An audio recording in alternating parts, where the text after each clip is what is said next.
Então, basicamente, esse evangelho, orgulho e humildade, eu fiquei lembrando, falando aqui que o Cristo veio, porque havia muito orgulho, muita indiferença para com os necessitados em geral. E eu lembro que os textos antigos,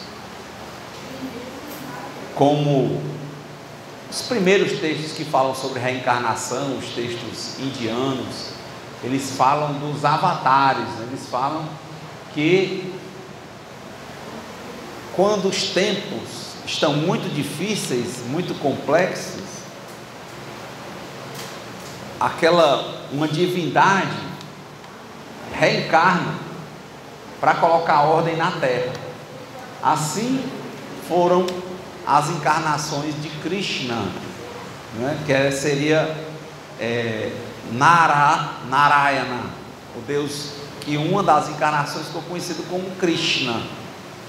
E é interessante que também, para o pessoal que é budista, dependendo da linha budista, eles entendem que o Tathagata, né, o Buda, ele reencarna.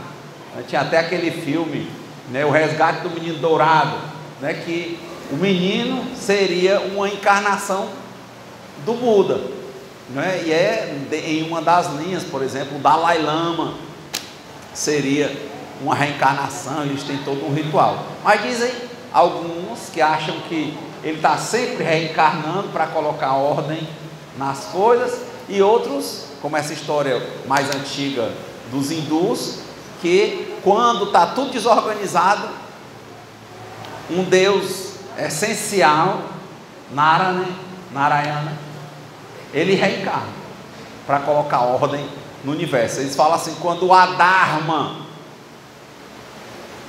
está tomando de conta, quer dizer, o erro, vem esse ente iluminado para colocar a ordem no Dharma. O Dharma é essa lei universal que mantém as coisas no lugar, que é justa e tal.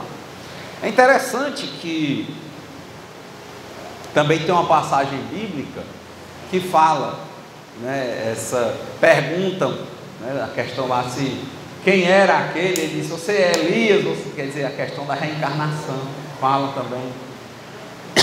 Dizem que aquele momento em que Jesus surgiu, era exatamente mais um momento caótico, em que o verbo se fez carne, já na tradição dos hebreus, para tentar mostrar para o mundo, né, que existe uma ordem maior. E essa ordem maior, ela tende, racional e logicamente, a quem a entende, a fazer com que a pessoa tenha mais humildade, porque ela quebra o orgulho, porque tende a mostrar para nós que a maioria das coisas não estão na nossa governabilidade. O próprio Cristo pergunta, né, quem é que pode aumentar um côvado de altura? Quem é que pode aumentar um segundo de vida? Ninguém pode. Então, tem muitas coisas, no mínimo, que não são poder dos homens, nem das mulheres. Então, existe uma força muito maior, existe um poder superior, que ordena o universo, que mantém as estrelas no lugar delas sem caírem sobre o planeta, que mantém esse mundo em funcionamento. Então, quando a gente começa a olhar para o espaço, começa a olhar para o desenvolvimento das coisas, e quando a gente para e olha para a nossa própria vida e começa a enxergar o quantum de coisas que não estão no nosso controle, mas que tem um poder superior que governa, isso era para dar, por lógica, a nós uma compreensão de uma atitude de humildade, porque nós não podemos fazer nada. Dizem, né, que quando você constrói uma coisa que é Deus que põe a mão, ninguém derruba, e quando você faz por si, é como se fosse um castelo de areia, Então quer dizer, a gente começa a traçar isso ao observarmos que existe um poder superior a nós mesmos. Ao observarmos isso, nós pedimos sabedoria, pedimos lucidez, serenidade para aceitar as coisas que nós não podemos modificar. Daí a oração da serenidade: concedei-me, Senhor, nós temos um Senhor, a serenidade necessária para aceitar as coisas que eu não posso modificar, coragem para modificar aquelas que eu posso, e sabedoria para distinguir as que eu posso das que eu não posso. Então, é compreensível, lógica e racionalmente, que eu não sou o Senhor do universo. Daí vem, né? Orgulho e humildade. Quando eu me porto com orgulho, eu me coloco na vida como se eu fosse o Senhor da vida, que eu não sou. Eu tenho um grande presente de Deus, chamado livre-arbítrio. Com base no livre-arbítrio, eu posso entender que esse Criador, mantenedor e transformador das coisas no mundo material, me deu um grande presente de poder mudar a mim mesmo. Essa é a reforma íntima, para que eu possa repetir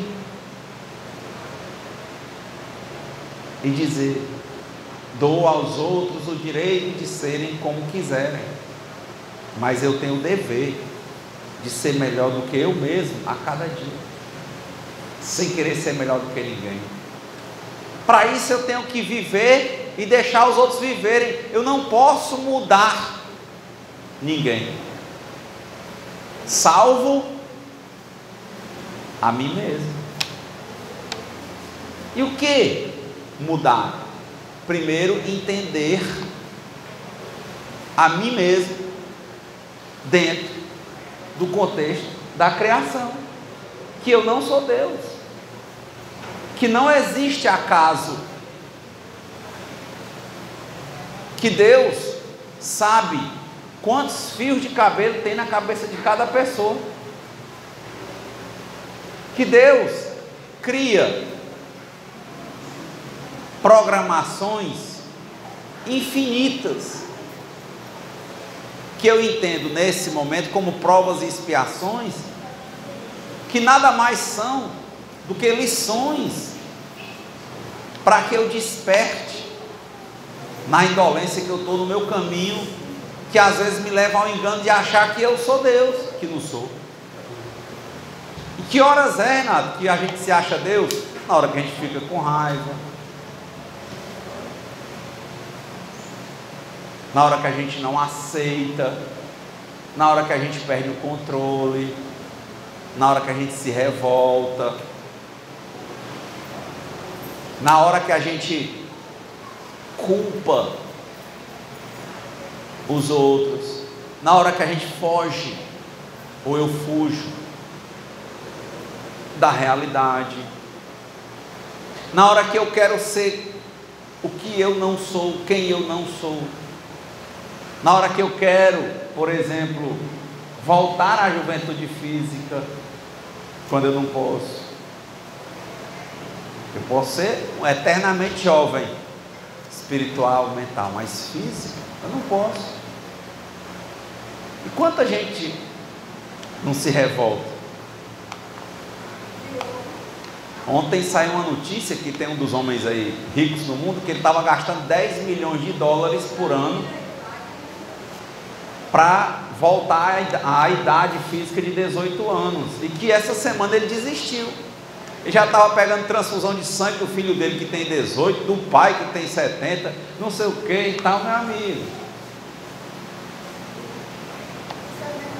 a juventude física voltar.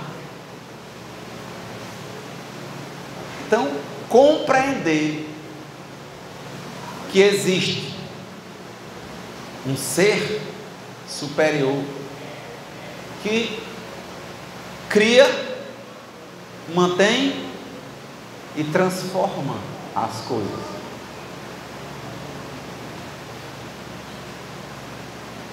E que esse poder é dele. Às vezes você escuta pregações evangélicas, que hoje tem muitas, hoje as igrejas falam e tem no YouTube, se não quiser ir para a igreja. Você vê muita pessoa dizer assim: olha, eu sou um servo do Senhor. Ele diz: olha, eu recebo Jesus Cristo como meu Senhor e Salvador. Isso que ele, o que ele está aprendendo ali? Que tem uma grande parte das coisas, se disser em profundidade, que tudo o que acontece no mundo com ele, fora a mudança de ser que tem dentro dele, do comportamento dele, pertence a Jesus. Ele diz: eu me rendo, estou aqui um coração quebrantado, de joelhos aos pés do Mestre. Jesus, toma conta da minha vida. Senhor, eu não sou mais o Senhor da minha vida, é o Senhor que é o Senhor da minha vida. Não é assim? Quem já foi a alguma igreja evangélica? A conversa é essa. Então você chega numa igreja evangélica, a pessoa diz: olha, eu sou fulano de tal, um servo do Senhor. O que é que ele está aprendendo? A servir, a aceitar a vontade de Deus, a mudar o que ele pode mudar, e aceitar o que ele não pode mudar, com gratidão. Por quê? Porque existe um Senhor, existe um poder superior. É uma compreensão. E é engraçado quando você pega a cultura hindu, que é uma das que eu vejo que fala mais, as mais antigas sobre reencarnação. Eles dividem a unidade de Deus em 3 aspectos, que ele diz: Brahma, o Criador, o de várias faces, que a criação tem vários modelos. Krishna, ou Narayana, é o mantenedor, ele é que reencarna, porque ele vem tomar a ordem das coisas. E Shiva, o transformador, por isso que é ligado à morte, é a transformação. Junto os 3 é um. Aí você abre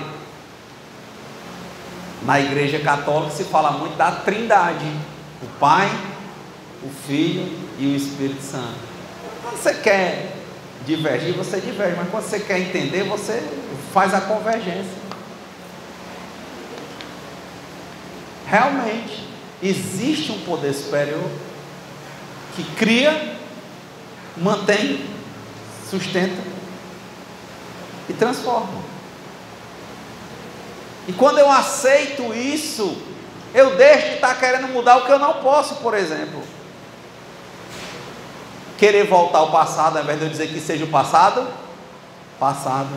De querer mudar o que aconteceu comigo no passado, ao invés de dizer assim: foi assim porque foi da vontade de Deus que fosse assim. E o que eu faço agora, no meu presente? Que aí eu vou assumindo as responsabilidades.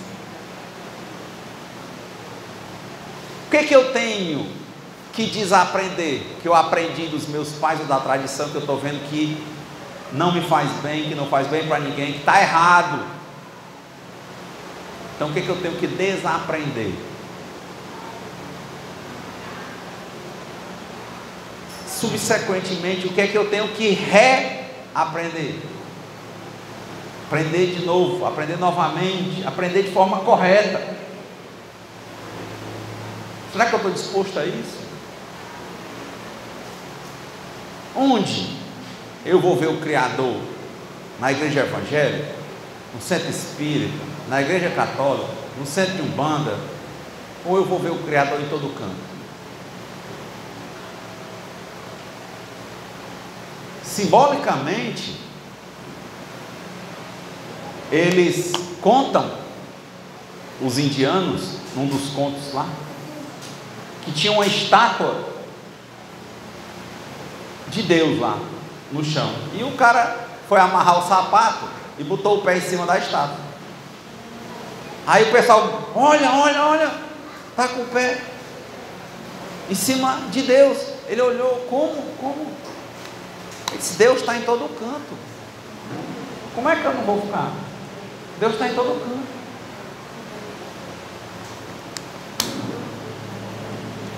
Tem uma outra história lá que é o Ramayana. E tem dentro dessas histórias dele lá, tem um ser divino que assumia a forma de um macaco, chamava Hanuman. E ele serve numa grande batalha do lado do rei Rama. E ele é fiel demais ao rei Rama. E no final o rei dá a ele de presente um bracelete. E o macaco olha para o bracelete, o que é isso, né? Olha para lá e para cá, como o macaco olha as coisas e joga fora. Aí o pessoal diz, como é que você faz isso? Você diz que gosta de Rama, que ama Rama, que é fiel a Rama, e ele lhe deu um bracelete com o nome de Rama, e você jogou fora o nome de Rama. Aí ele mete a mão assim no peito, ó, rasga o peito, abre e mostra que todos os ossos dele tem o nome de Rama. Ele abre, tem assim a passagem, ele abre os peitos aqui, tá aí, ó, todos os meus ossos, todas as minhas células, todo o meu sangue, é como quem diz, ó, Deus está em todo canto. Eu vou pisar em Deus, estava no bracelete, Deus está, não, Deus está em mim. Vocês querem ver, vá, aí está aqui, ó. Onde é que o Criador está? Em toda a criação. Raul Seixas não pegou um trechinho do livro, de um capítulo do livro Mahabharata, que é o Gita, Bhagavad Gita, é um capítulo do livro Mahabharata. Aí ele diz, mas saiba que eu estou em você, mas você não está em mim. Ele diz, das telhas, eu sou o telhado. Que ali é uma conversa. Nesse capítulo, Arjuna, quem conhece essa música, Gita, né? Que é, porque você me pergunta, perguntas não vão lhe mostrar que eu sou feito da terra, do fogo, da água e do ar, os 4 elementos. Que era exatamente o momento em que, na batalha, no pátio de Kurukshetra, em que os Pandavas iam lutar contra os Kauravas, e que Arjuna está em dúvida se ele deve batalhar com os próprios primos, só que o charreteiro dele, o que conduz a charrete, era a encarnação do Deus Narayana. E quando o charreteiro fala com ele, ele disse, poxa, você é um homem de 30 anos, pouco mais de 30 anos, de onde é que vem essa sua sabedoria toda? Não é normal? Aí ele, quem é você? Aí ele se revela que ele é um Deus. Ele diz, assuma a sua forma. Aí ele se transforma numa coisa que ele olha, vê o espaço, vê tudo, aí diz, não, volta para o normal, que eu não consigo entender. Volta para a forma que eu entendo, essa forma de um homem charreteiro. E depois me conte quem você é. Aí o Raul Seixas pegou uns trechinhos e fez a música, que era o homem perguntando a um avatara, né, que era um Deus encarnado, o que ele era. Aí ele diz, olha, perguntas não vão te mostrar que eu sou feito da terra, do fogo, da água e do ar. Ele diz, exato, mas esse livro tem mais de 5.000 anos, é o livro escrito mais antigo da humanidade, o Mahabharata, e é indiano e é reencarnacionista. Ele diz, olha cara, das telhas eu sou o telhado, a pesca do pescador, a letra A tem meu nome, dos sonhos eu sou o amor. Porque antigamente não tinha número, só tinha letra, que era número, era de 1 ao 10. É do alfa ao ômega. É como se a gente contasse do A até o J. Eu sou o A e o J, eu sou o 1 e o 10. Eu sou o começo, o meio e o fim. O início, o fim e o meio. Onde da criação está Deus? Em toda ela. Ele está em tudo. Agora você está nele? Não sei. Que eu acho que você está fugindo pela bebida, pelo sexo distorcido, pela dúvida, por um monte de coisa, mas está em Deus? Deus está em você. Saiba que Deus está em você, mas você está em Deus? A pergunta. Ele está aí, certeza. Você pode ser o pior filho, a pior filha. Na hora que você disser, pai, ele, eis-me aqui. Nunca saí de perto de você. A história lá do André Luiz, 8 anos sofrendo no umbral. No dia que ele disse, se existia uma força, que eu já tentei com tudo que eu tenho, com tudo que eu já pensei, mas se existia uma força maior, como o pessoal fala lá, que se apresente. Aí o Clarence se apresentou para ele. Ele disse, é Deus. Não, mas eu venho desse lado aí. Por que você só veio agora? Ele disse, não, toda a vida eu estava aqui, mas você não queria me ver. Porque a gente teima com orgulho e só quer ver o que a gente quer.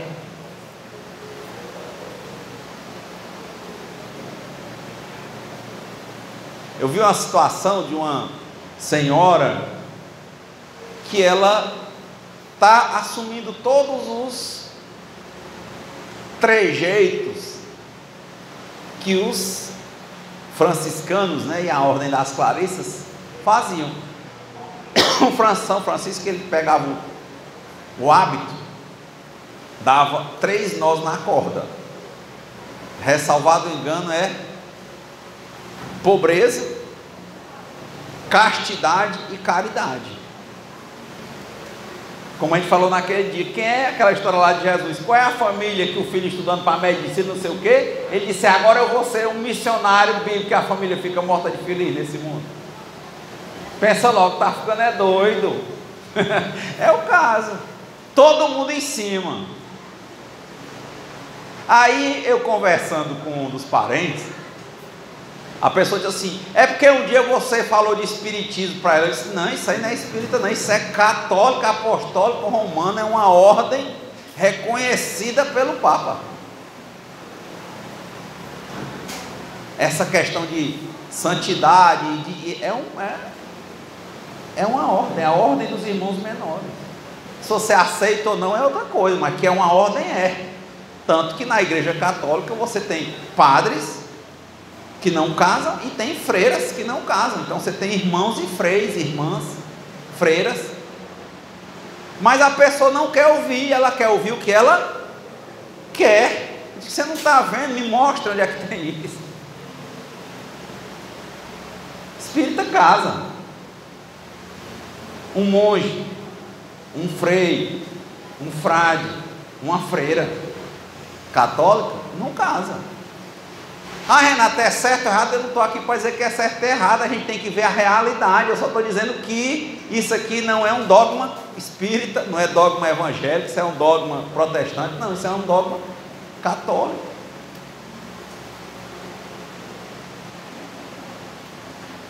A aceitação é difícil. A pessoa ser casado, viril, e a sua mulher disser que entrou pela castidade. Abrir mão de tudo, você tendo bens, e dizer, eu vou fazer um voto de pobreza absoluto, e vou me dedicar aos pobres. Caridade. É pesado.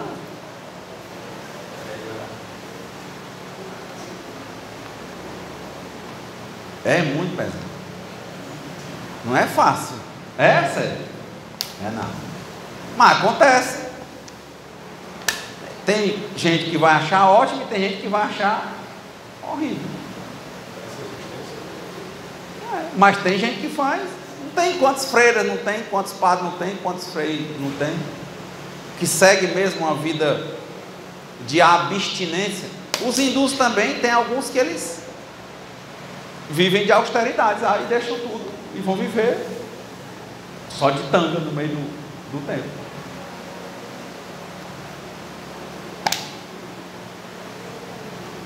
É assim, mas como, né? Entender o que fazer com o livre-arbítrio das pessoas.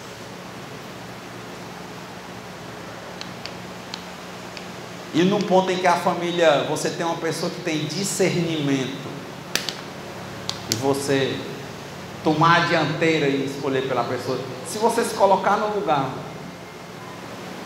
será quem é que aqui, consciente, lúcido, são, queria, quem tomando qualquer decisão que fosse, as pessoas de forma truculenta tomasse a frente e não deixasse você ser o que você quer ser?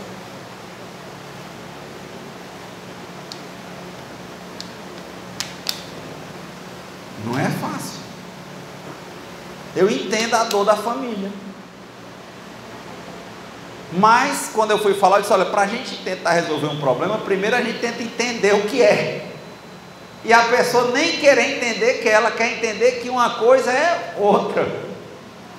Não, entenda primeiro o que é, de onde é que isso aqui vem, para você saber o menos conversar. Mas negar, querer impor, dizer que vem de onde não vem, eu acredito que vai tender a dificultar. Mas para isso a gente tem que ter o que? O máximo de humildade, para ver.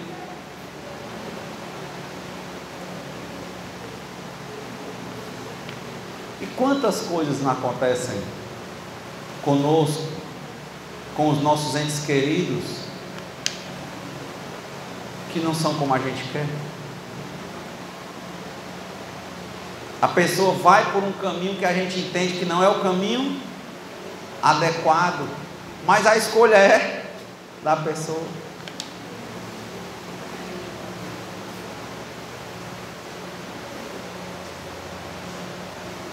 É essa, né? Dou aos outros o direito de serem como quiserem. Eu tenho o dever de ser melhor do que eu mesmo a cada dia, sem querer ser melhor do que ninguém. Viva e deixe de viver é muito difícil botar isso em prática. Um pai, uma mãe, vê a si próprio como um ente que escolheu, que escolhe a vida, a profissão, e quando o filho ou a filha começa a crescer, a depender do que ele escolha ser, você não aceita.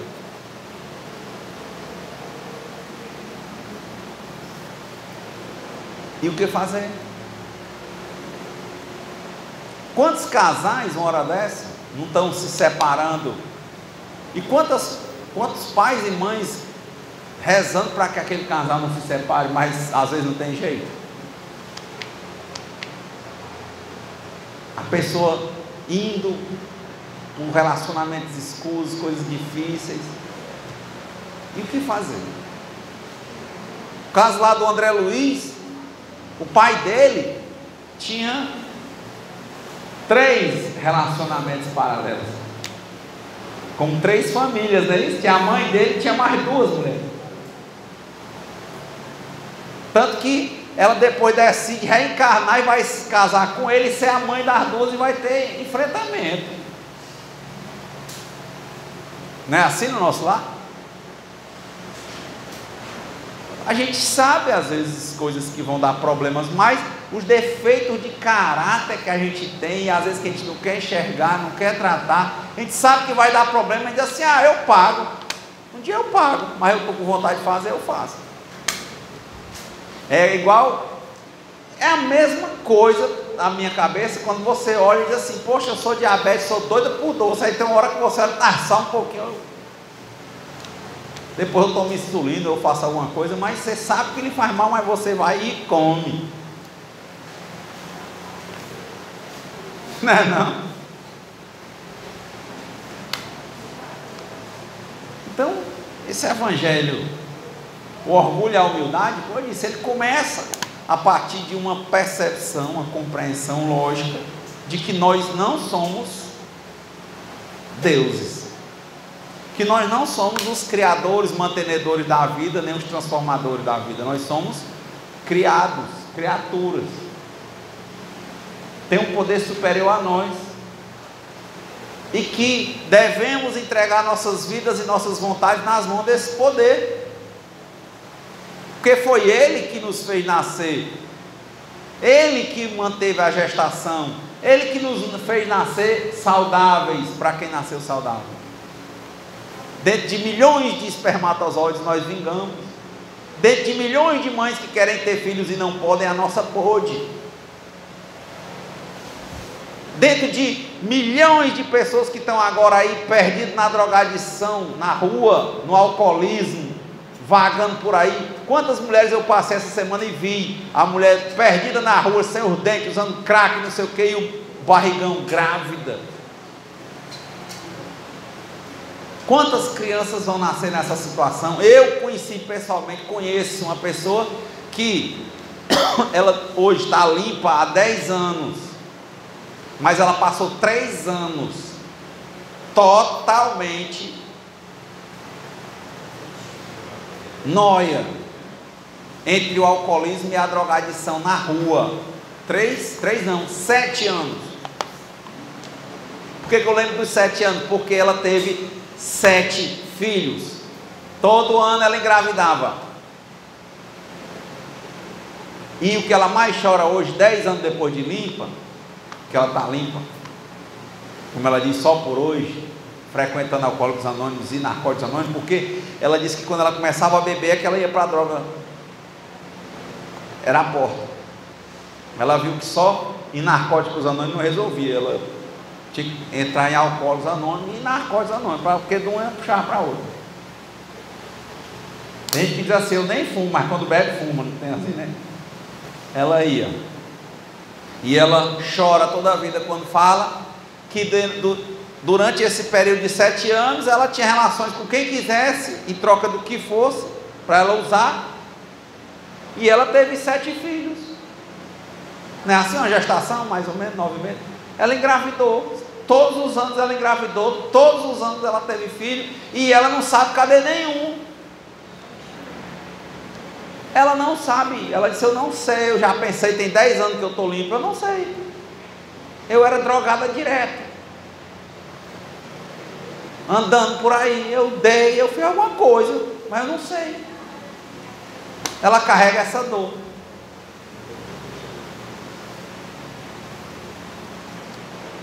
Ela disse, eu tenho 7 filhos, certeza, durante esse período.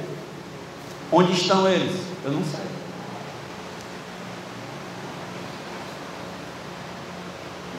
Pensa, chora, não lembro, porque a depender do nível de drogadição, de alcoolismo, você tem uma coisa chamada apagamento.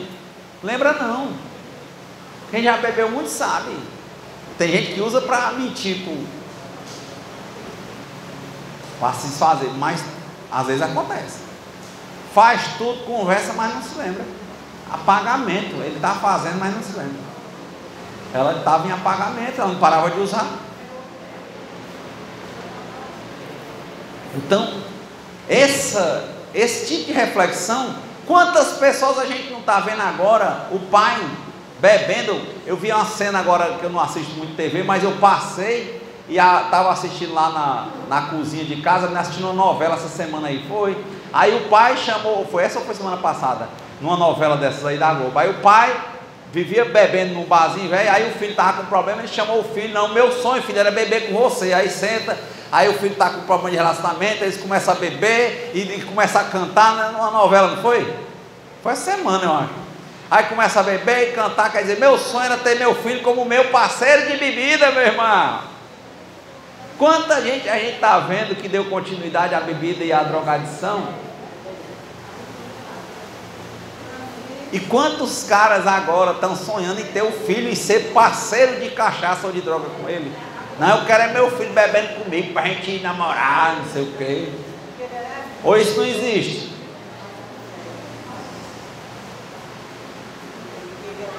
sabe que tem um problema. Qual foi a novela, hein? Olha, Vai na Fé, não foi verdade? Quem é o personagem? Tá vendo aí como eu acertei? Ó? Foi Vai na Fé. Quanta gente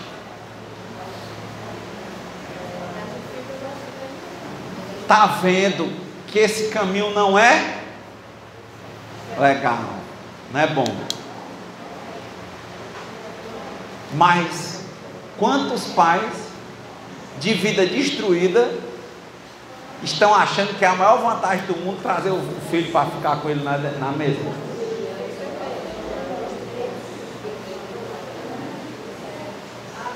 Quantas vezes eu não vi pai que bebe pegar o bebezinho e botar para beber? Quem já viu pai pegar a cerveja e botar na boca do bebezinho? Quem já viu? Dá. Aí quando você começa a entender que alcoolismo é uma doença progressiva, irreversível, de efeitos fatais, mas que antes de matar desmoraliza. Quando você começa a ver que quem deu continuidade ao negócio não foi bom, mas mesmo assim sabendo, todo dia milhões e milhões de pessoas entrando. Será que isso não é orgulho? Você está vendo a vida te dizer que esse caminho não vai dar num canto bom, e você bota a pessoa que você mais ama nele, não só dando exemplo, não se conforma, ainda bota na boca. Não basta o exemplo, você tem que botar na boca, tem que fazer a propaganda, tem que dizer que é aquilo ali.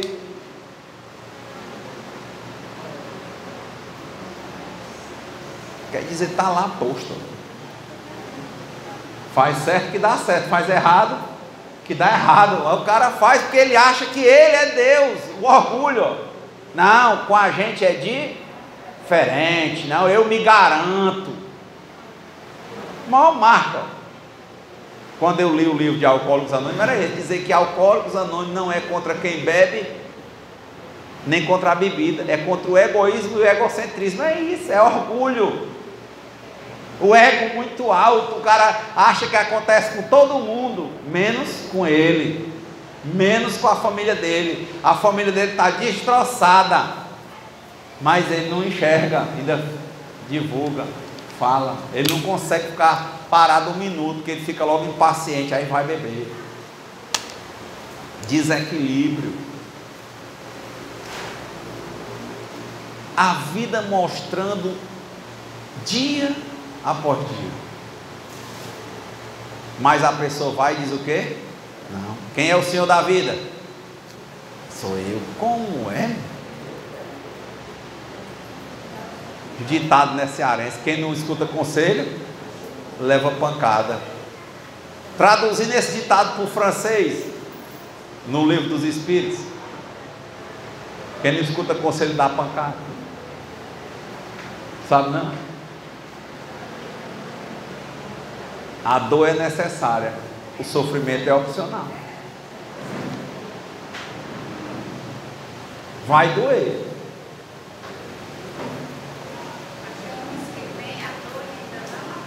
Não é o que eu estou lhe dizendo. Nós, na classificação dos espíritos, dizem que tem os bons espíritos.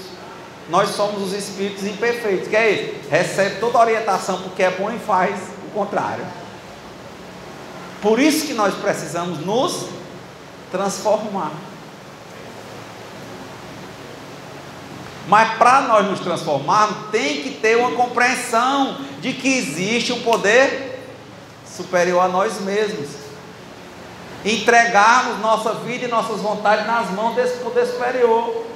É o primeiro e o segundo passo de todos os anônimos, do alcoólico, do narcótico, do dependente de amor e sexo, de todos, é o mesmo. Mas se você puxasse esse ponto do Testamento Bíblico, dizia: primeiro mandamento, amar a Deus sobre todas as coisas. Existe um poder superior. Ame-o de todo o coração. Não queira ser Deus. Deus está te mostrando o caminho que não dá certo. Não vá. Quer subir? Vamos junto. Quer descer? Desce só. Você quer? Eu não vou. Ah, mas eu já entrei. Pois pronto, pelo buraco que você entrou, é igual um cano. Volta, volta, volta. Sai daí. Ah, mas vão pensar o que de mim? Ó, o orgulho. Teu Deus é o povo, é a opinião do povo. Faz o que é certo. Não importa. Porque, de novo, como a história do Hanuman, Deus está conosco. Deus está em nós. A energia é o fluido cósmico universal que nos anima, que move tudo, está conosco. É uma seleção difícil para a gente nascer, como a gente viu. Nascer filho de uma mãe, belezinha, ó, tua mãe lúcida, uma mamazinha, um leitinho com todos os nutrientes na sua boquinha, você sem saber de nada, com toda a fé, e você vendo, né, milhões de mães que queriam ter filho e não podem, milhões de filhos que queriam nascer numa família funcional, e estão aí numa família disfuncional, nascendo na rua, com a mãe fumando e usando droga e bebendo no dia e à noite, e você está aí. Foi uma luta muito grande para você estar na condição que você está.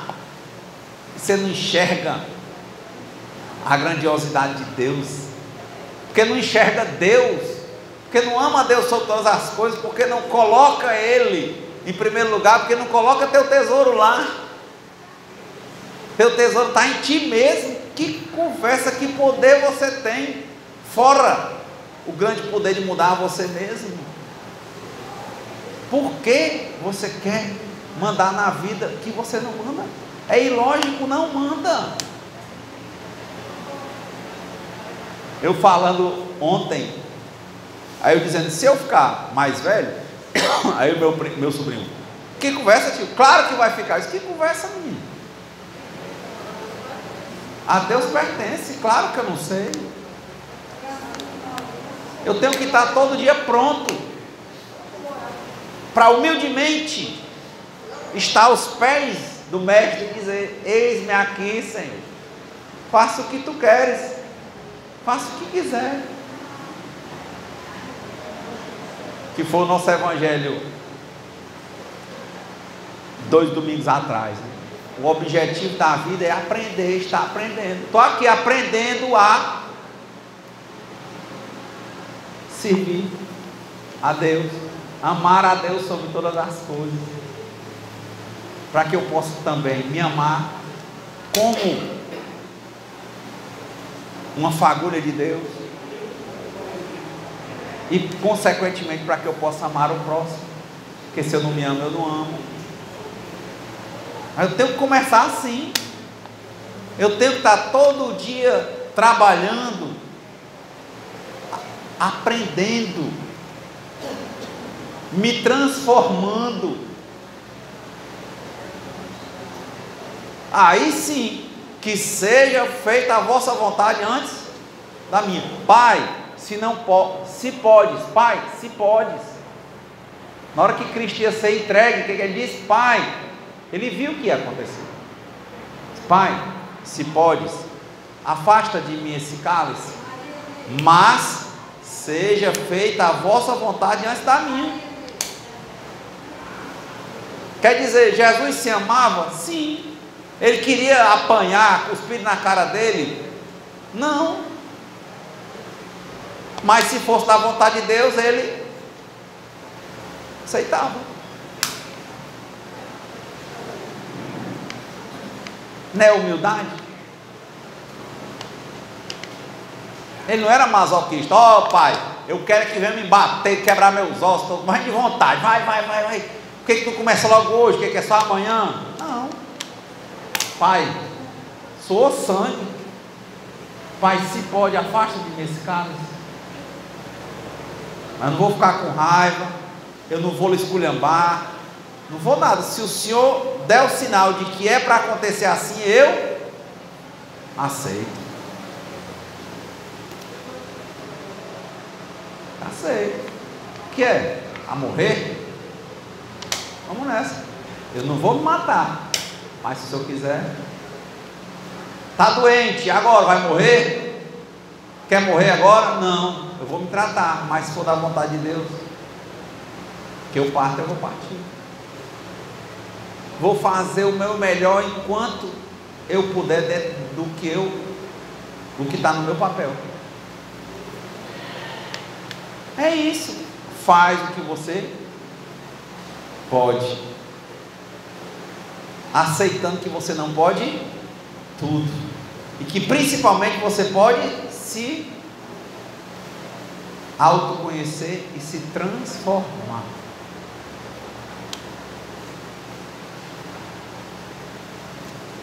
Vai levando a vida. Hoje parei para meditar e disse: ô Senhor, dá-me forças para que eu siga o meu aprendizado e mais um dia. Toda hora eu sento para fazer uma coisa e penso: Deus está querendo me ensinar o quê? E procuro aprender. Chamei meu filho para assistir uma série de desenhos animados que eu assisti. Quando termina cada desenho, eu pergunto: o que você aprendeu? Quantas mensagens você aprendeu? Porque tudo que você está fazendo, você tem que aprender alguma coisa. A finalidade da vida não é curtir, se embriagar, ficar de boa. Não, a finalidade da vida é aprender. Não tem fim, sempre. Espíritos imortais, a lei do progresso é infinita. Não, se você colocar seus tesouros no canto certo, em Deus, amar a Deus sobre todas as coisas, e for aprendendo o que? Isso, quem você é, qual o seu papel na vida, e dar continuidade. Não tem fim. Não tem fim. Ah, mas eu quero saber objetivamente. Não tem, é só um caminho mesmo. É aprender e aprender e aprender e aprender. Aí você começa a lembrar de várias coisas que quando você aprendeu, você ficou feliz. Um dia eu vi uma senhora aprendendo a ler aos 70 anos de idade. Quando ela começou a ler, ela começou a chorar. Que ela achava linda as pessoas lendo, mas ela não sabia, e ela foi alfabetizada aos 70 anos. Aí você pensa: qual é o prazer que tem de aprender? Ora, se não tem, está aí a mulher. Na hora que ela aprendeu a ler, quando ela leu, ela chorou de alegria.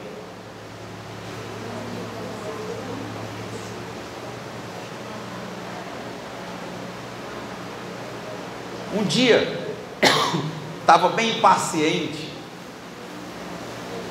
principalmente esse comecinho de noite. Já estava com algum tempo que eu não bebia.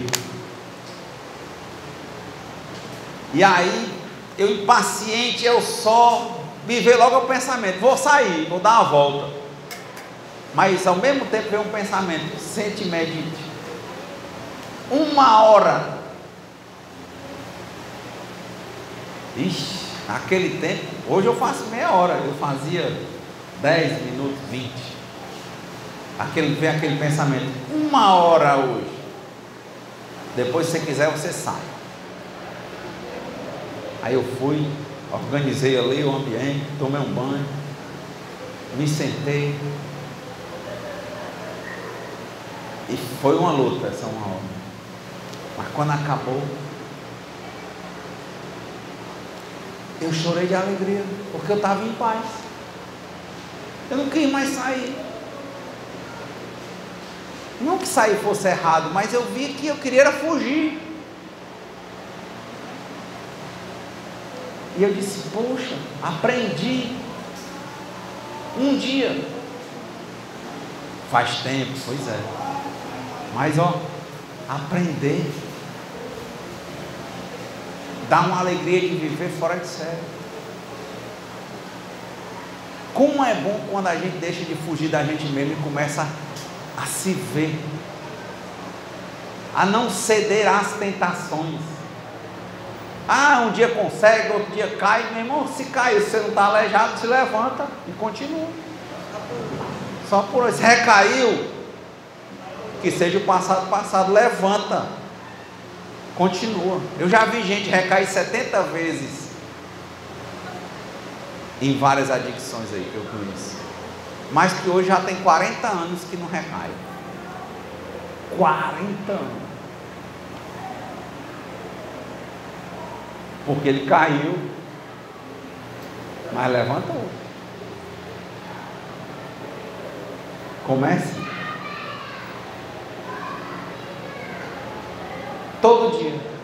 É dia de estar aprendendo. Isso deixa a gente velho ou jovem?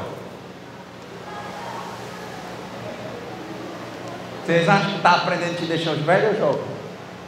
Jovem. Quanta coisa para aprender sobre mim mesmo. Dá aquele comichão de sair e dizer: ei rapaz, isso aqui não quer sair não. Está com medo, tu está impaciente. Começa a olhar. Vai ver a geladeira, atacar a geladeira. Ei, tu não quer comer não. Já comeu. Isso aqui é ansiedade. Isso aqui é medo. Está com medo de quê? Ansioso por quê? Aí você, sabe, consegue, com o tempo não tem como ver os resultados. Mas não tem que ter humildade? Tem, é uma conduta. Está disposto a aprender. Com o que a vida traz, não precisa sair buscando aprender nada não. A vida traz as necessidades. Aprende. Leia o livro da sua própria vida, entenda a sua própria vida, se entenda na vida, e quando você vê isso, você vai ver Deus, vai ver, porque você sabe que não é você que manda no universo, que você não é criador, você foi criado, que se Deus cortar a água, com pouco tempo todo mundo morre. Se o sol se aproximar, ou a terra se aproximar um pouquinho mais do sol,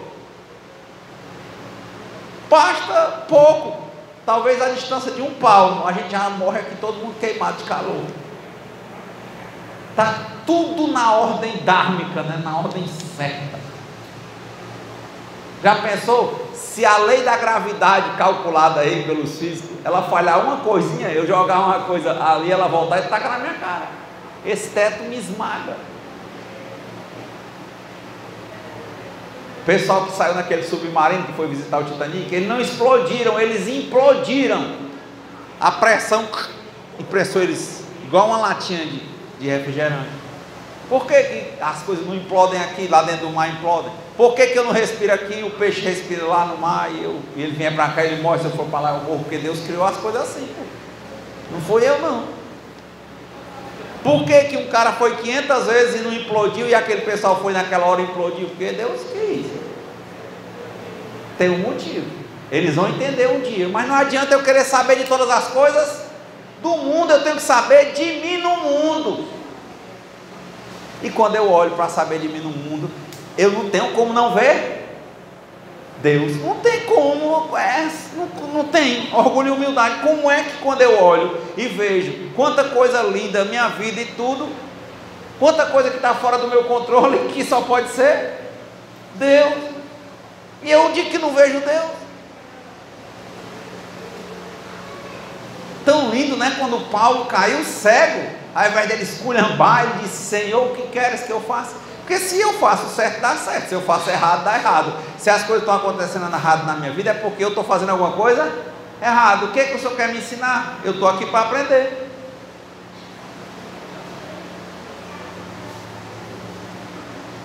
É o apego? O que é que você tem? Uma vez, né, Salomão não estava inquieto, e eles tem uma passagem também fala na Bíblia: olhai os lírios do campo, não plantam nem ceifam, mas nem Salomão, com toda a sua grandiosidade, se vestiu igual a qualquer deles. Olhai as flores, olhai os pássaros no céu. Você diz, então não vou fazer nada. De novo, tenha serenidade para aceitar o que você não pode mudar, mas tem um Deus que muda,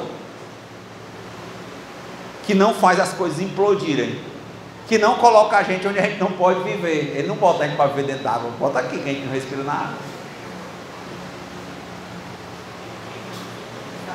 E tenha coragem para mudar o que você pode. O que é que você pode mudar? Você. O que é que você tem que mudar? A sua compreensão. De quê? Do teu sentido de vida. É o quê? Aprender. Entenda. Não resista. Se rende. Aceita. Entrego, confio, aceito e agradeço. Vai lá. Pai, o que é que o Senhor quer me mostrar? Eu sei que a finalidade da minha vida é aprender. Opa, fui assaltado. O que é que o Senhor quer me ensinar? Só para a gente fechar, eu lembro da minha mãe quando eu falo isso. Uma época, eu gostava muito desse negócio de sonho, ficar parado nos cantos, abrir a porta, e bebendo, não sei o quê.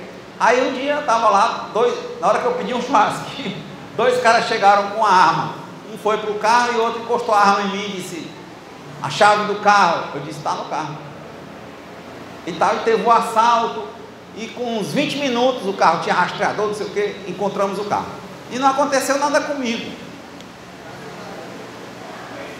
Mas eu fiquei me perguntando: Senhor, o que é que o Senhor quer me ensinar? Aí eu pensei: bom, eu estava ostentando. O que era aquilo? Por que eu estava ostentando? Por que eu estava procurando mostrar para os outros que eu existo? Por que eu não estava me vendo? Por que eu não estava me amando? Comecei a refletir sobre várias coisas. E no final eu disse: que bom que isso aconteceu. Porque desse tempo para cá, sabe quantas vezes eu ainda fiz isso? Não mais. E não foi por medo. No outro dia eu estava lá no mesmo lugar, mas não fazendo as mesmas coisas. Porque aquilo não me pertenceu mais. Não vi mais lógica nisso. Gastava absurdo com o som. Hoje está lá o som do carro, quase eu não escuto som no carro, nada. Porque a vida é ficar aprendendo. Aí quando eu digo para minha mãe que foi ótimo, ela disse: está errado. Eu passei aqueles 15 dias num evento fora, e meu filho ficou lá com a minha mãe, minha irmã e meu pai. Quando eu cheguei, aí o menino pegou otite, dengue, e eu disse: graças a Deus. A minha mãe está doida, minha prima disse: está doida, como é que você diz um negócio desse? Eu disse: mas já pensou, mãe, se esse menino tem pego essas doenças quando eu não estava aqui, nem a mãe dele? Como é que vocês, cuidando de um idoso, iam cuidar desse menino? Não, mas como? Deus, eu disse: meu Deus, muito obrigado, o menino já ficou bom. Quantas vezes eu tive que levar ele para o hospital? Ele dá trabalho para aquela furada para fazer o exame de sangue, é uma loucura. Tu já pensou se não tem sido? Como é que eu não vou dizer obrigado? Você está errado, isso é uma forma errada, isso é positivo, ser positivo tóxico. Gente, não, eu digo: meu Deus, obrigado. Porque meu filho teve um problema, porque a gente está aqui para dar apoio, porque ele não se tornou um estorvo lá, onde pessoas que iam ter muita dificuldade de cuidar, porque ele tinha um plano de saúde naquele momento, porque teve todo o amparo, porque tinha um remédio, porque teve tudo, e graças a Deus já ficou bom. É uns 15, 20 dias, mas já passou. Mas se tivesse sido na mão deles, eu tenho plena compreensão de que tinha sido muitas vezes mais difícil. E eu mesmo ia achar ruim. Já pensou, eu estar em outro país, pensando tanto no menino como nas pessoas para cuidar, como é que eu posso dizer que isso é ruim? E no auge da doença, me perguntaram, eu falei isso: poxa, graças a Deus que meu filho ficou doente quando eu cheguei. E a pessoa disse que isso era tóxico. Digo: não, eu acho que isso é realidade. Porque não existe vida material sem dor, velhice, doença e morte. Não tem. Quem é que nunca vai ter isso aqui? Quem é que nunca teve uma dor? Quem acha que nunca mais vai ter? Quem é que não acha que não vai envelhecer? Quem é que acha que não vai adoecer? Que não vai morrer? Isso é loucura. Então, concluindo, o Espiritismo ele é um aspecto filosofia, ciência e religião. A filosofia nasce quando o homem entende que ele morre e ele começa a ser amigo da sabedoria para entender como é que ele vive melhor a vida. É por isso que lá na Índia eles admiram tanto Shiva, que é o deus da morte, da transformação. Por quê? Porque quando eles entendem que tem morte, eles começam a pensar em viver melhor a vida. Esse é o lado filosófico, amigo da sabedoria. Religião. De novo, ligar-se, você se liga com você e com Deus. Filosofia, ser amigo da sabedoria, viver bem a vida. Como é que vive a vida bem? Se você acha que é Deus e não aceita que Deus está acima de todas as coisas. Se você acha que todo o controle do universo está só nas suas mãos.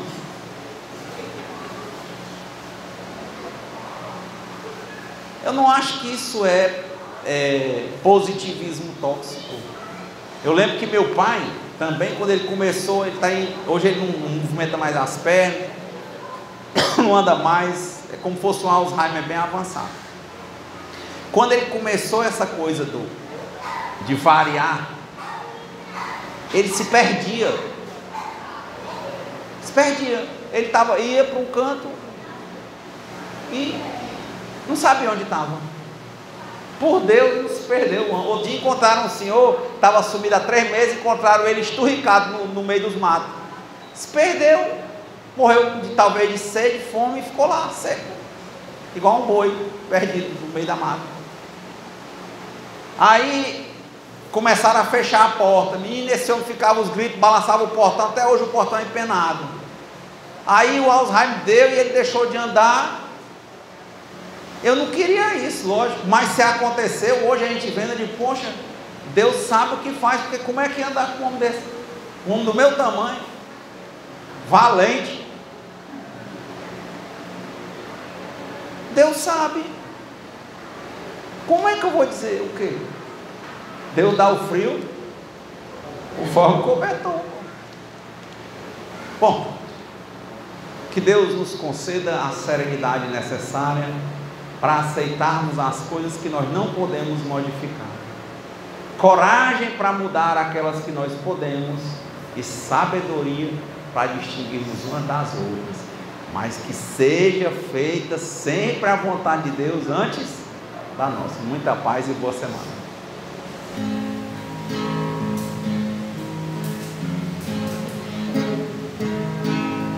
Quem espera que a vida seja feita de ilusão, pode até ficar maluco ou morrer na solidão. É preciso ter cuidado pra mais tarde não sofrer. É preciso saber viver. Toda pedra do caminho você deve retirar. Uma flor que tem espinho, você pode se arranhar. Se o bem e o mal existem, você pode escolher. É preciso saber viver. É preciso saber viver. É preciso saber